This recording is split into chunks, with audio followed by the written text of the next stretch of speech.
We took a hot air balloon ride with a company called Rainbow Riders here in Albuquerque, and it was definitely a bucket list item. We got lucky with the winds coming out of the west, so it allowed us to go toward the east and over the Rio Grande River, where we did it's known as a splash and dash, and down into the river and back up and wandered all around for about 45 minutes. So if you ever wonder what a hot air balloon ride would be like, this is hopefully a good example. Enjoy. Yeah.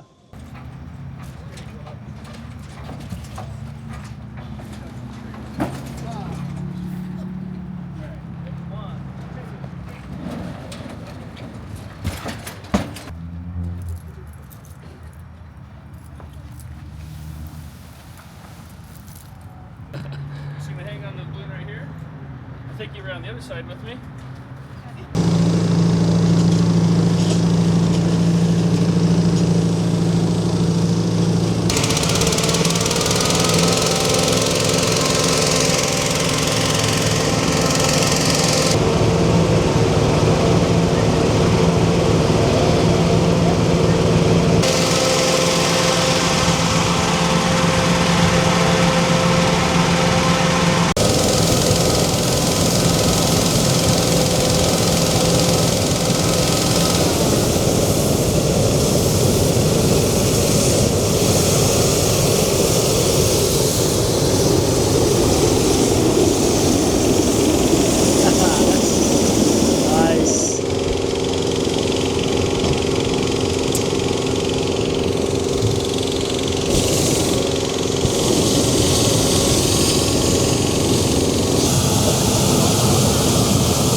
Lots of wildlife down through the bottom.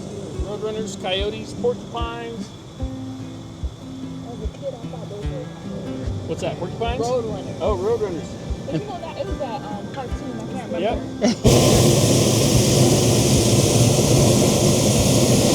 And if you see a roadrunner and a coyote together, you just have to watch out for falling pianos. And anvils. What show is that? There we go.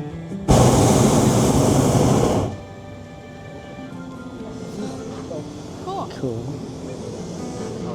I'm not crowding you out, am I? Nope. If you need to get up next to the... Definitely move back. And as mentioned, the porcupines do live in the treetops. So if people look out towards the tops, you might see something that kind of looks like a big bird nest. And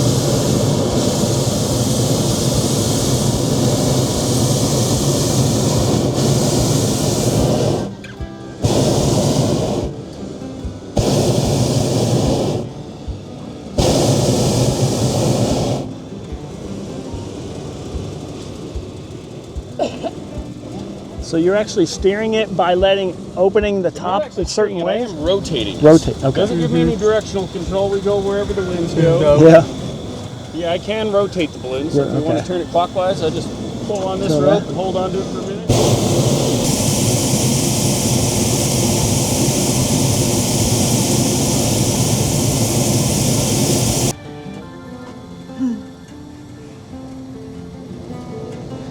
Rio Grande. Well, I think so too.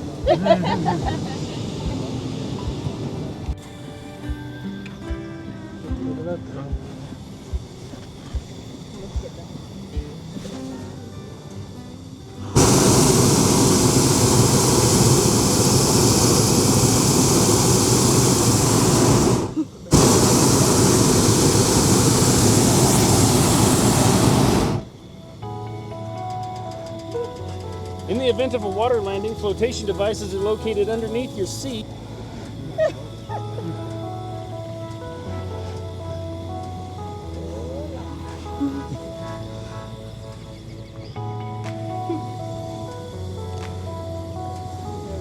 Rio Grande River dolphin.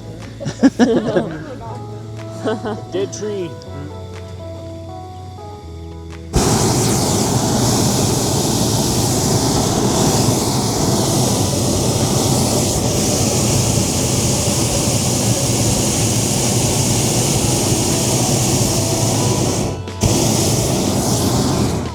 Keep your eye out for movement in the water. The water's been warm enough that the turtles have been out for about the last week.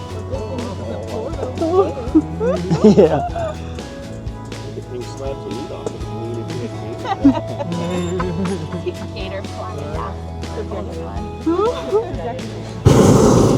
How cool.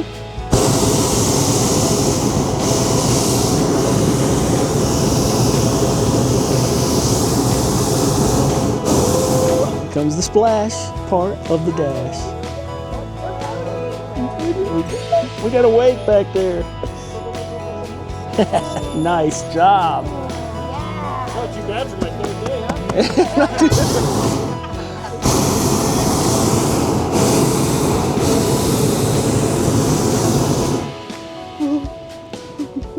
I like to sail. That's sweet.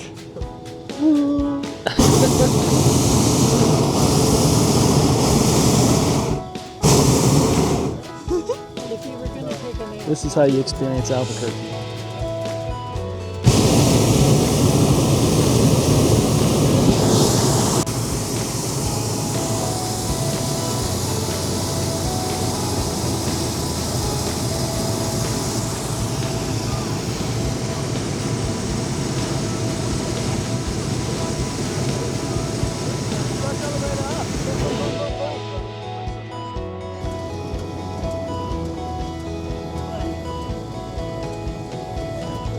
Picture.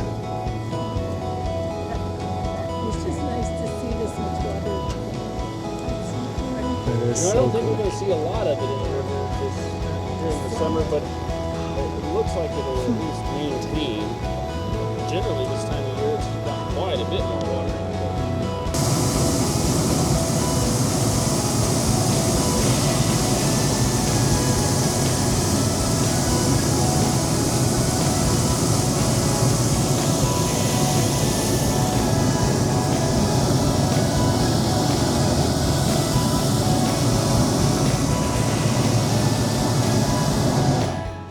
We live right over there.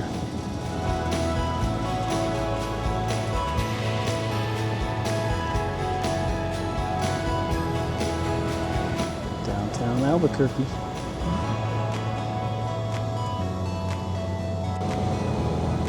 On our way down.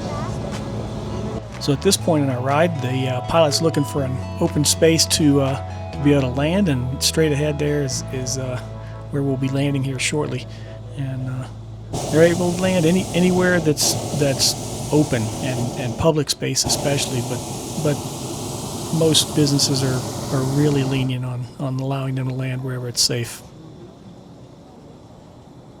I'm going to have you start thinking about that landing position. You don't need to be any, just be ready for it. Looks like this should be fairly soft and smooth once we get down here.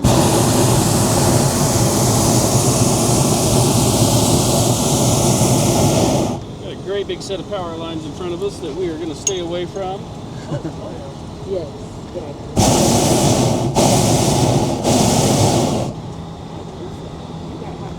Oh, that's a good spot. I don't even try to look for the lines. If I see poles, I assume there's lines, and I stay away from that.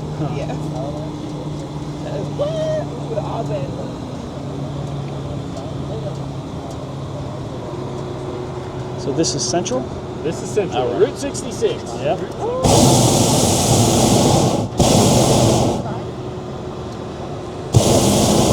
Getting our kicks over Route 66. Right?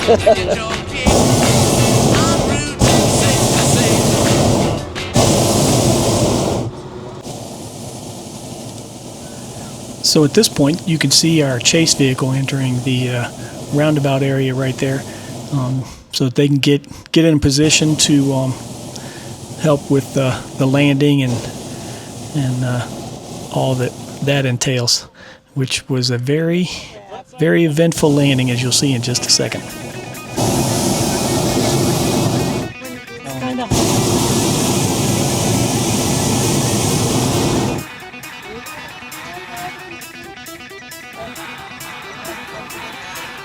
grab your rope. All right, guys, up into that landing position. Bend your knees.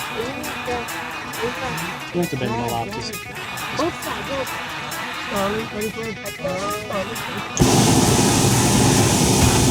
So unfortunately, my Osmo Pocket 3 camera has a gimbal as part of the camera attachment, and you don't really get a feel for the angle, as you can see here, that we actually came in at. It went even a little steeper angle than that. It was a little momentarily concerning, but he got it under control, and we skipped a little bit and went in here and there, as you'll see, and got our money's worth.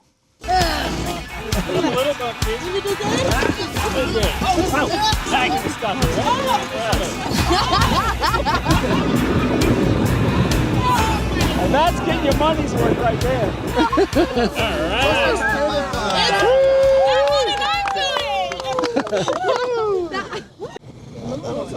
That's some skid marks right there. So that landing wasn't typical. I've only had one other balloon ride, and it was just, one little bump and then a stop. So I don't think the landing we had is a typical landing, although it was pretty exciting. And here we're just being towed. He wanted to get the balloon in a better spot to be able to deflate the balloon and be able to roll it all up and collect it up, easier for the ground crew.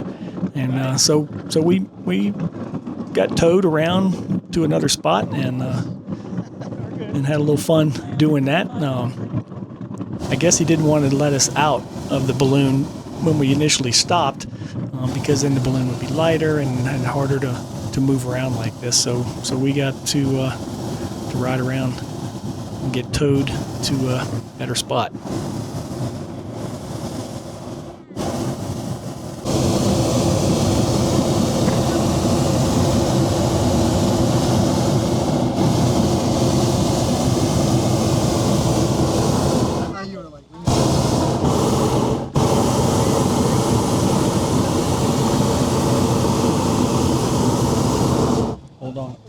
Hold on to something.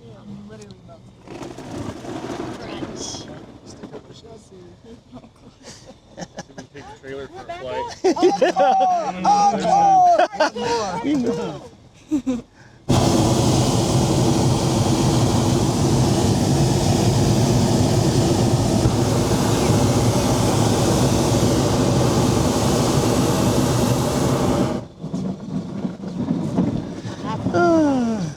There we go.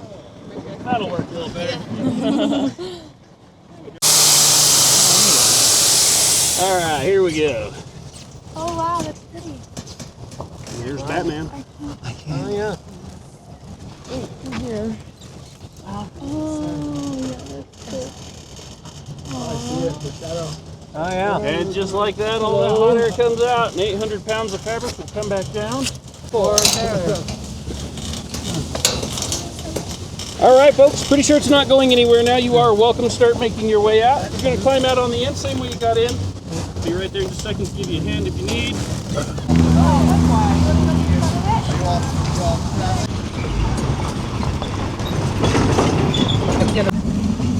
So you have 2 runs a day, correct? Nope, just one. One. Well, there's a lot of traditions in ballooning, and one of those traditions is champagne after a flight. Ballooning started in France back in 1783 by a couple of Parisian paper manufacturers. They were brothers by the name of Montgolfier.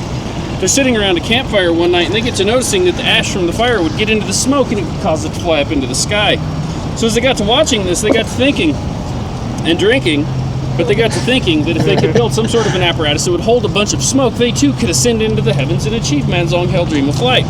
So being paper manufacturers, they made the first balloon out of a paper-type material. They lined the inside of it with a rubberized type coating so it would hold air, and then they lined the outside of it with a paper mache type substance. That way when it dried, it would retain its hard round shape. Because they didn't have these big engine-powered fans like what we used this morning back in 1783. Well, they get this first balloon ready to launch. They tell the French Free Press about it, and they invited out over 500,000 Parisian men and women to witness it. It was the largest gathering of people in one place on the earth up to that point in recorded history. John Adams and his wife were there. Benjamin Franklin was there. He was actually the French ambassador at the time. And they even invited out their despised King Louis XVI, even though they didn't really care for the guy a whole lot. Something about that whole crazy Louis guillotine thing they didn't like. But they invited him anyways. Well, as they're making these preparations, the king gets to thinking that maybe this isn't the safest idea. His reason for thinking that was he didn't believe there was air up in the sky. He figured if there was air above the surface, all the birds would fly away to the heavens and we wouldn't have any birds down here on Earth. So he deemed that the first balloon passengers were to be some common barnyard animals. So they decided to put on board a duck, a rooster, and a sheep. That's all true. They were the very first balloon passengers. They load the animals on the balloon, they pulled the balloon over the fire, and they proceeded to get the fire as smoky as possible. Because again, they thought it was smoke that made things rise. So they put things on the fire like wet leaves, manure, bales of hay, Firestone tires, Walmart bags, whatever they could find that would make lots and lots of smoke. Well, eventually the balloon gets ready to take off, so they cut the rope that's holding it to the ground and it went shooting off up into the sky. Historians say that it went up about 5,000 feet and traveled about 5 miles before coming back down. I don't really believe that for a couple of reasons. One, they didn't have an onboard source of heat like what we had on this morning's flight, but most importantly, they were missing a highly skilled pilot on board. Yeah. I don't know if you noticed this or not, but these aircraft that we fly, they don't really have any sort of landing gear on them. So when this balloon came down, it actually hit the ground pretty hard. The basket tipped over on its side, the sheep fell against the duck, breaking the duck's wing. It was the first known aviation quack up. The jokes don't get any better, I can promise you that. I love it. So the king and all the townspeople, they run out to the field to witness the carnage, expecting to find the animals dead. But to their amazement, they get there, they find the baskets on its side, the animals have crawled out, and they're wandering around out in the field. They were all fine, they survived, so the king decided, hey, this looks safe enough, people could fly in these balloons. So they started popping up all over the French countryside. People would make them themselves. Now the farmhands and the peasants, they live down in the valleys away from town. They've not heard a thing about this, they have no idea what's going on. Well, they'd get up in the morning and they'd walk out into their field to start work, and they'd look up in the sky, and here comes this creature flying down from the mountains. It's breathing fire and smoke. It has a man or a woman hanging from the clutch of its jaw. What did they think it was? Alien. Dragon. Only two things flew, birds and dragons. Obviously not a bird. So what do you do to the dragon when it lands in your field? Shoot it. Slay the dragon. So they'd run out their pitchforks, shovels, and rakes to destroy these creatures. So even if you were building them yourself, it got to be pretty expensive. So what they started doing was carrying on board with them a fine bottle of French champagne. And as they would come in for a landing, they would tie a rope around the top of the bottle and lower it down below the basket, so that the people on the ground would see the label, recognize it, realize these are not mythical fire-breathing creatures, but sophisticated fine French noblemen on board coming to share some of the king's wine with them. That's really where we get the tradition of champagne. It was a form of bribery, right? The one who comes out, he's mad, you give him some champagne, he's happy, crew packs his balloon, you do it again tomorrow. Work with us. Yeah, exactly. And if there was a mad landowner here, we'd be doing the same thing. That's right. We're gonna get out of here. Anyhow, that's why we have champagne. Now, meanwhile, over in Ireland, the Irish caught wind of this new sport that the French had taken up and heard that they had started drinking long before noon. So being Irish, they thought this would be a wonderful thing to get into. So an Irish priest by the name of Father O'Reilly, he decided that if they were going to adopt this sport from the French, they too needed to contribute into the sport somehow. And aside from being known as a bunch of alcoholics, they're also known to be highly religious. So he thought it would be appropriate to introduce what we call today the Irish balloonist prayer, which goes a little something like this. The winds have welcomed you with softness, the sun has blessed you with its warm hands. You have flown so high and so well that God has joined you in your laughter and set you gently back into the loving arms of Mother Earth. Cheers. Cheers. That's nice. And that was it. It was an early day for us. We had to be there a little after 5 in the morning to, do all the waivers and everything else, and then a van ride out to where we took off, which was probably a 20-minute ride, and 45 minute to 1 hour ride, and then they start looking for a landing spot, and then they pack it up and take you back to the business location, and so by noon, you're way before noon, I think, you're back home. So it was a good day. I highly recommend it. It's not scary at all. Maybe that landing was a little bit, but not typically. And great experience, and I highly recommend it anywhere you get a chance to take a balloon ride.